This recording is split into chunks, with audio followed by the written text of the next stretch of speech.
파주 헤이리 예술마을의 가장 높은 언덕 위, 우리의 시간과 기억을 고스란히 품고 있는 공간이 있습니다. 한국인의 삶과 함께해온 숨쉬는 그릇, 옹기를 한자리에 모아 그 가치와 아름다움을 전하고 있는 한양림 옹기 박물관인데요. 파주 시민의 TV 만남, 오늘은 이곳을 세우고 지켜온 한양림 관장님 그리고 김진아 학예실장님을 모시고 전통에서 현대예술로 이어지는 흙의 이야기를 들어보겠습니다. 안녕하세요. 안녕하세요. 반갑습니다. 반갑습니다. 반갑습니다. 네. 여기 날씨가 너무 좋아서 야외가 너무 예쁜 것 같아요. 네. 지금이 한참 꽃이 필 철이라 철쭉이 지금 막 피어나고 있고 네네. 오늘 요새 또 날씨가 좋아서 미세먼지 이런 것도 좋아하고 네. 우리가 이렇게 야외에 앉아서 네. 대화를 나눌 수 있다는 것도 우리가 네. 축복받은 날이죠. 네. 여기 박물관에 오니까 저희 뭐 어렸을 때 할머니 댁에서 봤었던 이런 옹기들이 여기 가득 전시되어 있더라고요. 한양림 옹기 박물관은 어떤 박물관인지 소개 부탁드릴게요. 실장님. 네, 저희 한양림 옹기박물관은 이제 조선시대부터 이제 조선 말기부터 1950년대까지 약 100년간의 컬렉션을 하고 있고요. 저희 할머니의 할머니부터 쓰시던, 직접 사용하시던 옹기들을 이제 전국에서 모아서 이제 아래층에서는 상설 전시, 지역별로 모아서 상설 전시를 하고 있고, 2층은 옹기와 관련된 다양한 내용들로 이제 특별 기획전들을 열고 있습니다. 그리고 관련해서 연관해서 이제 교육이라든지 체험 프로그램들도 운영을 하고 있어요. 네, 이번엔 관장님께 한번 여쭤보겠습니다. 네. 박물관이 헤이리에서 가장 높은 곳에 위치해 있는데요. 여기에 박물관이 생기게 된 이유가 무엇일까요? 헤일의 가장 높은 곳은 맞고요. 그리고 제가 옹기를 컬렉션 할 때부터 이제 이곳에다가 박물관을 짓고자 하는 그런 생각을 갖고 있었는데, 여기에 단지를 조성할 때 이왕이면은 제일 높은 곳에 그리고 모두를 이렇게 아우르며 볼 수 있는 곳, 그런 곳을 찾다가 이 부지를 선정하게 됐어요. 근데 와서 보니까 정말 이 부지를 선정하길 잘했다. 고즈넉하고 관람하기에 정말 좋은 적당한 장소라고 저는 지금도 생각하고 있어요. 네, 고즈넉한 것 같아요. 너무 네. 좋아요. 관장님께서는 대학 시절부터 도예를 전공하셨다고 들었어요. 네. 근데 도예 여러 장르 가운데 옹기의 마음이 가장 끌리셨다고 들었는데 어떤 점이 그렇게 특별하게 느껴지셨나요? 아무래도 대학에서 도자기를 할 때는 동시대의 도자기를 공부하고, 물론 기본적인 전통 도자기는 다 배워요. 근데 이제 동시대 도자기에 대해서는 많이 안 배웠거든요.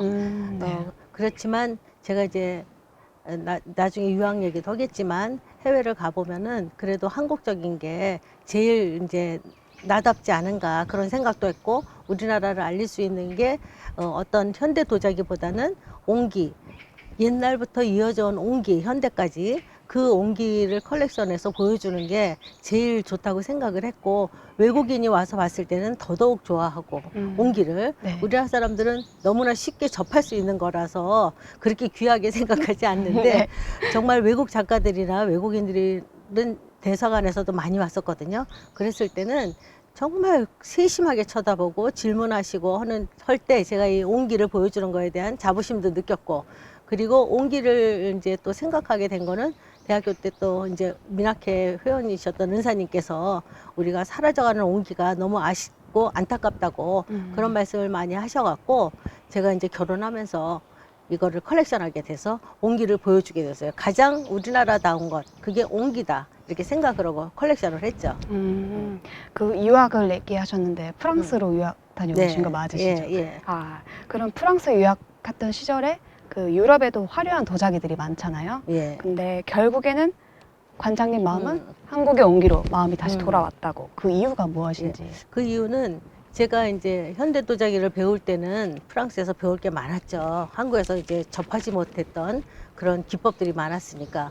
그랬는데 거기에서 살다 보면서 이제 5학년이 되면서 제가 교수들이 니네 한국의 청자나 백자나 도자기에 대해서 한번 네가 특강을 해주겠냐고 그런 네. 계기가 또 있었어요. 그래서 제가 이제 한국의 책을 다 갖다가 이제 네. 막 보내라 그래갖고 그걸 갖고 슬라이드를 만들고 강의 준비를 하면서 생각하니까, 역시 우리나라 사람들한테는, 외국 사람들한테도 그렇고 우리나라 백자, 청자 이런 게 제일 그 사람들이 관심을 갖는 분야고 높이 쳐주는 분야고, 그런 거를 많이 느꼈어요. 그래서 한국에 가면은 내가 좀 더 우리나라 것에 대해서 중점적으로 좀 생각을 하고 모아야 되겠다는 생각도 그때는 사실은 희박했지만 돌아와서 더 그게 머릿속에 항상 각인돼 있었기 때문에 시작을 하게 된 거예요. 관장님께서는 옹기는 조상의 지혜와 미의식이 담긴 숨쉬는 그릇이다라는 표현을 자주 하시는데요. 그 숨쉰다는 말이 되게 인상적이에요. 그 숨쉬는 옹기의 의미는 무엇인지 실장님이 바라보시는 입장이 어떠신지 궁금합니다. 네, 그 옹기, 우리나라의 옹기, 한국의 옹기라고 하는 거는 오랜 세월 동안 사용되어 온 기물이기 때문에 여기에 저희 조상들의 지혜와 경험이 굉장히 많이 축적되어 있어요. 그래서 옹기가 숨을 쉰다라고 하는 거는 우선 과학적으로 옹기의 어떤 이제 흙의 성분이라든지 그다음에 흙의 알갱이 크기라든지 이런 것 때문에 이제 결국 소성을 했을 때 아주 작은 기공들이 이제 기물에 이제 남아 있게 네네. 되거든요. 그럼 그 기공을 통해서 이제 공기가 순환이 되고요. 그다음에 이제 안에 있는 어떤 당분들이라든지 염분들이 이제 밖으로 나가면서 자연스럽게 그 항아리 내부가 순환을 하게 되거든요. 그러면 이제 저희 이제 자주 먹는 장이죠. 이제 네네네. 된장이라든지 간장이라든지 간장, 이런 네. 것들이 발효가 굉장히 잘 되는 의미거든요. 그래서 과학적으로도 굉장히 우수한 그런 기공성을 갖고 있고, 그다음에 이제 물을 담아놨을 때도 그렇기 때문에 이제 상하지 않고 오랫동안 깨끗하게 먹을 수 있는 그런 부분에 있어서 과학적이고, 그다음에 그게 숨을 쉬는 옹기가 아닐까라고 저는 알고 있습니다. 네. 네. 숨을 쉬는 것처럼 네네. 순환은 하고. 관장님은 오랜 시간 동안 옹기를 바라보고 만지시고 연구를 해오셨어요. 옹기는 단순한 생활 용기를 넘어 어떤 존재인지 궁금해요. 그런 질문을 이제 가끔 받거든요. 아, 네. 가끔 받으면 제가 이제 여러 종류로 얘기를 하는데 그 중에서 공통적으로 얘기하는 건 옹기는 우리의 삶하고 연관되어진 우리의 인간한테서 뗄래야 뗄 수 없는 그런 존재다. 그렇게 얘기를 해요. 왜냐하면 신석기 시대부터 흙으로 빚어서 그릇을 만들어서 사용한 게 지금까지 이어지는 게 옹기예요. 항아리 이런 걸로 연결되어서. 그러니까 뭐 요새도 뚝배기도 많이 그것도 옹기고 그죠. 예를 네. 들면 네. 그러니까 그게 끊임없이 이어져 온 게 옹기이기 때문에 우리의 삶에서 떼어놓을 수 없는 게 옹기다. 그렇기 때문에 옹기는 것 우리의 삶하고 똑같고 인생이다. 그렇게 아. 생각을 하고 있어요. 우리의 예, 인생이다, 예, 옹기는. 예. 아, 네. 왜냐하면 지수화풍, 흙도 지수화풍으로 다시 돌아갈 수 있는 거고 인간도 지수화풍으로 해서 돌아간다고 그렇죠. 하잖아요. 네. 그게 거의 일치한다고 봐요. 결국 저희도 흙으로 예, 돌아가니까. 그렇죠. 예. 맞습니다. 네. 그러면은 실장님께 한 번 더 여쭤보겠습니다. 여기 옹기가 굉장히 많은데요. 여기에서 특별한 사연을 가진 옹기가 있다면 소개해 주실 수 있을까요? 그건 내가 얘기하는 게 더 낫지 않을까? 네. 그럼 그러니까 관장님께서? 수집 사연은 어, 관장님이 더 아. 많으시고, 그다음에 이제 어. 옹기에 대한 어떤 그러니까 뭐 희귀성이라든지 특징 같은 거는 제가 야, 좀 네. 그럼 특별한 게 있다면은 한번 소개. 제가 이제 옹기를 수집하러 전국을 다니고 제주도도 여러 번 다니고 했잖아요. 다 발품을 팔아야 돼요. 발품 팔지 않고는 네. 얻어지는 네네네. 게 없어요. 아시죠? 네. 그래서 그 옹기를 컬렉션할 때 제가 이제 인상에 남는 것 중에 하나는 백두산 쪽에 갔을 때. 네. 거기 갔을 때 이제 사람들이 관광하고 막 이북을 쳐다보고 할 때 저희는 그 주에는 그 앤틱샵, 네. 앤틱샵에 들어가서 뭐 건질 만한 게 없나 하고 찾아봤을 때 거기에서도 그 사람들이 보이는 거는 뭐 청자나 백자 이런 거를 보여주는데 그게 이제 비싸다고 생각하고 걔네 그쪽에서 사람들도 옹기는 값이 없다고 생각하고 이렇게 구석에 처박아 놨어요. 네네. 근데 우리는 구석에 처박아 놓은 거를 찾아다니거든. 그래서 거기서 이제 찾은 게 쌀한박, 쌀한박인데 우리가 쌀 씻는 거 있잖아요. 네네네. 우리 요새는 플라스틱으로 스테인리스를 만든 거, 네. 그게 딱 있더라고요. 그래서 저 같은 경우에는 그거를 이제 저희 남편이 다른 거 보고 있을 때 이제 쿡쿡 찔러갖고 다른 거 보고. 네네. 이제 우리 저거만 사자고 사자고.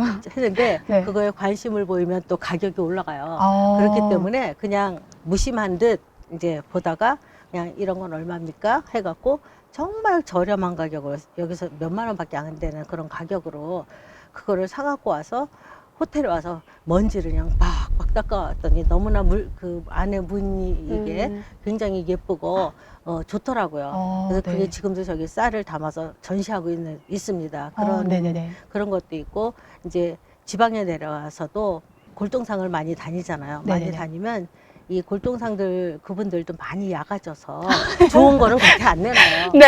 이 겉에는 다 깨진 거 내지는 네. 그냥 집어가도 되는 거 내놔요. 그래서 우리는 항상 그분들의 방까지 들어가서 다 뒤져요. 네. 뒤져보면은 거기에 이불에 막 이렇게 덮어놓고 숨겨놓고 있는 것들이 있어요. 그런 게 요새는 뚜껑이 귀해서 뚜껑만 모아놓고 이렇게 해놓으면은 여기 있는 거 이거 얘기하면 그분들이 그건 누가 예약했다고 막 이래요. 그래서 그분은 다른 거 주시고 우리 달라고 하면서 이제 그렇게 해서도 컬렉션 해오고 하는 뚜껑들도 있고 정말 귀한 뚜껑들. 뚜껑을 따로 판매를 하는 건가요? 예. 이유가 그러니까 있을까요? 30여 년 전에는 이제 항아리를 사면 뚜껑은 거의 그냥 줬어요. 아주 귀한 거 아닌다면은. 네네네네. 근데 이제 점점 뚜껑이 귀해지니까 이제 뚜껑을 따로 팔아요. 그리고 봉뚜껑이라는 거는 원래도 비쌌어요. 전라도 네네네. 쪽에 가면 여기도 봉뚜껑들, 네네네. 저기 있는 저런 봉뚜껑들 네네. 그런 건 워낙 또 좀 가격이 있었거든요. 아. 근데 그런 건 숨겨놓고 안 보여줘요. 아. 사람들이. 네. 예, 왜냐하면 가격을 많이 받으려고. 근데 이제 우리는 그런 것까지 찾아갖고 여기다 갖다 뚜껑을 여기에, 씌우고. 네. 그러고 있죠. 그래서 뚜껑이 귀한 이유는 이걸 많이 생활용품으로 썼어요. 이걸 뒤집어서 저기 설거지 할 때도 쓰고 나물 무칠 때도 쓰고 김장할 때는 거기에 버무리 할 때도 쓰고 해서 뚜껑이 많이 깨지거든요. 그래서 뚜껑이 점점 귀해졌어요. 그래서 그렇구나. 뚜껑이 좀 귀한 그 값을 합니다. 네. 한양림 옹기박물관은 옹기가 지닌 조형성과 미학적 요소에도 깊이 주목하고 있다고 알고 있는데요. 옹기를 예술적 관점에서 바라본다고 했을 때 어떤 점이 가장 매력 있었다고 생각하세요? 옹기는 우리가 흔히 생각하기에 굉장히 투박하고 서민들이 썼기 때문에 굉장히 소박한 그런 물건이다라고 이제 생각을 하고 있는데, 물론 이제 투박하고 소박하기 때문에 뭐 이렇게 가치가 없어 보일 수는 있으나 사실은 옹기가 가진 외형의 어떤 형태라고 하는 거는 아까도 얘기했듯이 우리 조상들의 지혜와 경험이 깃들어 있는 거거든요. 그러다 보니까 지역별로 형태가 굉장히 다양해요. 다양하고 이제 만드는 방법이라든지 재료에 따라서도 굉장히 다양한 색깔들을 가지고 있고요.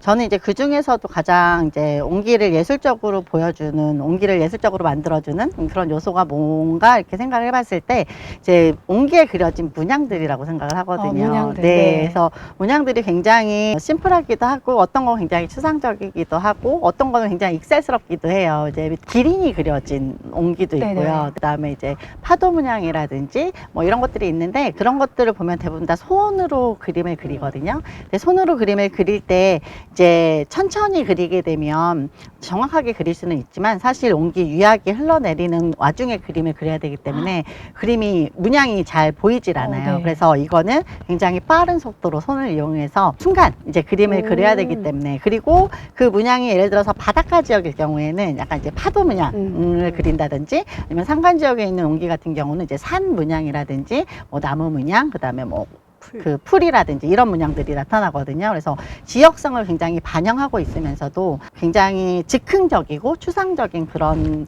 어떤 미적 요소들을 갖고 있는 게 바로 옹기의 문양들이에요. 그것들이 아마 우리 옹기들을 더 아름답게 하지 않나 이런 생각이 듭니다. 네, 오면서도 봤는데 다 옹기들마다 문양이 있더라고요. 그럼 관장님께 한 번 더 여쭤보면 네. 생활에 그리셨던 옹기를 예술적 오브제로 확장시키는 과정은 어쩌면 또 다른 도전이었을 것 같은데요. 그렇죠. 그 과정에서 느꼈던 고민이나 보람이 있으시면 한 말씀 부탁드립니다. 네, 제가 이제 옹기 박물관을 만들기 전부터 컬렉션 할 때부터도 여러 면을 생각하거든요.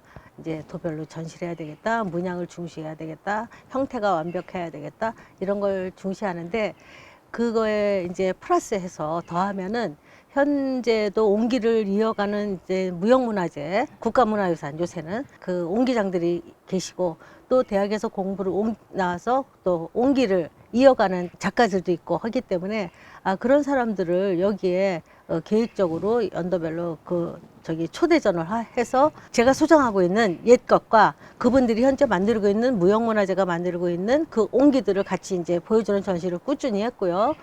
전라도, 경상도, 충청도, 경기도 이런 식으로 무형문화재 전시를 네네. 같이 했고, 저희 거하고 같이 했어요. 했고, 또 그와 더불어서 또 현재 작업을 하고 있는 옹기 작가들을 또 초대해서 현대 옹기는 어떻게 이제 쓰여질 것이고 어떤 조형성을 갖고 있을 것이고 옛 것과 비교해서 어떤 차이점이 있나 아니면 어떤 동질성이 있나 이런 것도 좀 보여줄 겸 공부도 할 겸 해서 그런 작가들을 발굴하는 것도 제가 옹기박물관 관장으로서 해야 할 일 중에 하나다 이렇게 생각을 하고 작가들을 많이 발굴하려고 노력하고 그 작가들이 지금은 또 많은 이제 어떻게 보면 또 대가들이 돼 있다고 봐야 네. 되고 그게 또 좀 뿌듯하고 네. 자부심이 가고 그게 계속 이어져야 되지 않나 해서 올해도 이제 경상도 그 국가문화유산 옹기장께서 20년 전에 자기가 여기에 와서 워크숍을 처음 할 때 그 초심으로 돌아가고 싶다고 다시 네네. 한번 와서 하고 싶다고 네. 모든 걸 다 끌고 올라와서 하겠다고 또 그래서 또 잡혀 있습니다. 그 워크숍이. 아, 네. 그때 또 한번 구경 오세요. 아, 네. 감사합니다. 응. 근데 또 안타깝게 옹기가 예전만큼 사용되고 있지는 좀 않은 것 같아요. 그렇죠. 점점 이 사라져가는 옹기에 대해서 관심을 높이기 위해 한양림 옹기 박물관만의 노력이 있다면 아까도 이제 말씀해 주신 것도 하나의 노력인 것 같고 또 다른 게 있다면 또 설명해 주실 수 있을까요? 우선은 박물관은 이제 귀중한 소장품들을 이제 보존하고 연구하고 하는 기관이기도 하지만 가장 박물관의 큰 목적은 이제 교육이라고 생각을 해요. 그래서 저희가 이제 관장님이 지향하시는 바의 전시들을 운영을 하면서 저희는 항상 이제 연계된 체험이나 교육을 진행을 하고 있는데요. 이 연계된 체험이나 교육을 통해서 우리 일반 대중들이 옹기를 쉽게 접하고 쉽게 이해하고 그리고 할머니 할아버지들은 옛날 생각하시면서 오셔서 이제 체험하시면서 너무 즐겁다고 하시고요. 우리 어린 친구들은 또 와서 아 이런 것도 있었었구나 옛날 건데 요즘도 이렇게 하면 재밌구나 이런 것들을 느끼면서 이제 옹기 안에 굉장히 다양한 이야기들이 숨겨져 있거든요. 그래서 그런 이야기들을 만나면서 이렇게 즐겁게 우리 옹기들을 알아갈 수 있는 그런 교육 프로그램, 체험 프로그램들 같이 진행하고 있습니다. 아, 네. 네. 저는 고향이 울산이어가지고 아. 저희 거기 옹기 축제가 외고산 있어요. 외고산. 울산의 네, 울주군의 울주군에 맞아요. 울주군의 외고산 옹기골. 네, 맞아요. 음. 거기 옹기 축제를 음. 매년 하거든요. 음. 그래서 저도 이번에 옹기 축제를 한번 가요. 아, 제가 그 몇 년 전이지 그 외고산 옹기 축제 할 때 코로나 때구나. 그래서 이제 사람들이 많이 못 모이니까 네. 울주군에서 이제 기조연설로 인터뷰를 해달라고 네네네. 그래서 시장님이 먼저 말씀하시고 그다음에 이제 제가 옹기에 대해서 얘기할 때 그때 이제 거기에 요번에 와서 올라와서 하실 분 이제 허진교 옹기장이라고 계세요. 네네. 그분이랑 같이 앉아서 이제 아, 셋이 네네네. 앉아서 또 좀 얘기 좀 하다가 네. 그러다 올라왔어요. 옹기가 사람들한테 좀 많이 더 알려졌으면 좋겠다는 생각이 그렇죠. 들어요. 네네. 예전보다 좀 관심이 많아진 것 같아요. 네. 왜냐하면 한국의 문화에 대해서 이제 외국 사람들에 대한 관심도 높아지긴 했는데 사실 그 여파가 국내에서도 이제 영향을 미치는 것 같거든요. 그래서 오히려 K 문화, K 컬처에 K컬처, 네. 따라서 이제 옛 것들에 대한 이제 관심들이 더 많아졌는데 오히려 젊은 친구들이라든지 예전에 이제 저희 문화들 있잖아요. 네. 옹기와 연결되어 있는 이제 김장 문화라든지 아니면 이제 뭐 술 문화라든지 뭐 여러 가지들이 있는데 그런 것들을 저희가 교육 프로그램으로 이제 풀어내다 보면은 굉장히 많은 관심들을 갖고 이제 참여를 해 주시더라고요. 아, 네. 너무 재밌을 것 같아요. 외국인들도 혹시 많이 오시나요? 외국분들은? 여기가 교통편이 외국인들이 오기에는 그렇게 수월한 편이 아니어갖고 네. 그래도 이제 오면은 외국인들이 여기 옹기를 찾아 많이 오고 저희가 체험 중에 장도 담았고 또 그 술도 술도 내리고. 담는 너무 체험도 좋아하실 했고 것 같아가지고. 그래서 직접 다 시음도 네. 해보고 또 장 담아서 또 가져가기도 하시고 네. 그런 어떤 체험들을 하고 올해는 이제 그런 게 어떻게 만들어졌는지에 대한 이제 기본 원리부터 해서 그 좀 동영상으로 보여주는 전시를 하려고 준비하고 있어요. 네. 많이 홍보가 돼가지고 사람들한테 네, 많이 왔으면 좋겠어요. 네. 글쎄요. 네. 그러길 바라죠. 네. 예. 네, 오늘 두 분 덕분에 옹기를 새롭게 바라보게 되었던 것 같습니다. 귀한 시간 내어주셔서 정말 감사합니다. 이렇게 와주셔서 고맙습니다. 네. 감사합니다. 감사합니다. 예. 지금까지 한양림 옹기 박물관을 통해 우리 삶과 함께 해온 옹기에 대해 여러 이야기를 들어봤습니다. 단순한 생활 용기를 넘어 조상의 지혜와 미의식 그리고 시대의 기억까지 담아온 옹기. 그 속에는 흙이라는 재료가 어떻게 우리의 삶과 문화로 이어져 왔는지 고스란히 담겨져 있는데요. 이제 그 이야기를 조금 더 확장해서 전통에서 현대 예술로 이어지는 또 하나의 공간 도자미술관으로 가보겠습니다. 한양림 도자미술관 편도 많은 관심 부탁드립니다. 지금까지 파주시민의 TV 안소영이었습니다.